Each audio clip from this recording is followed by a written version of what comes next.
آفات نے پاکستان میں گھر کیوں کر لیا ہے؟ کبھی سیلاب، کبھی زلزلے، کبھی طوفان، کبھی آندھیاں، کبھی کورونا وائرس، کبھی حکمرانوں کی تلخیاں، کبھی بے روزگاری۔ وجہ کیا ہے؟ سبب کیا ہے؟ قرآن اٹھائیے، اللہ کہتا ہے ظہر الفساد فی البر والبحر بما کسبت ایدی الناس۔ تم نے کیا سمجھ رکھا ہے کہ اللہ ظلم کرتا ہے؟ نعوذ باللہ، اللہ کسی کے اوپر ایک ذرے کے برابر بھی ظلم نہیں کرتا۔ آج اگر دیکھا جائے تو پوری دنیا میں فحش فلمیں دیکھنے والا ملک جو ہے وہ ملک پاکستان ہے۔ آج اگر دیکھا جائے تو کرپشن کرنے والا ملک جو ہے وہ پاکستان ہے۔ زناکاری میں ڈوبا ہوا جو ہے وہ ملک پاکستان ہے۔ لوگوں کی عزتوں کو پامال کرنے میں سب سے آگے جو ملک ہے وہ پاکستان ہے۔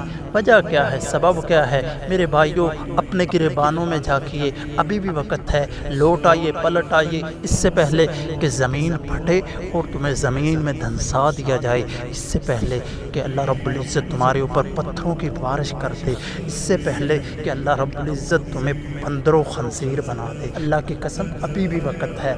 لوٹ آئیے، پلٹ آئیے، حالات بدلنے پر رب قادر ہے۔ اللہ رب العزت صرف آپ کو جھنجھوڑ رہا ہے، اللہ رب العزت آپ نے طرف متوجہ کر رہا ہے۔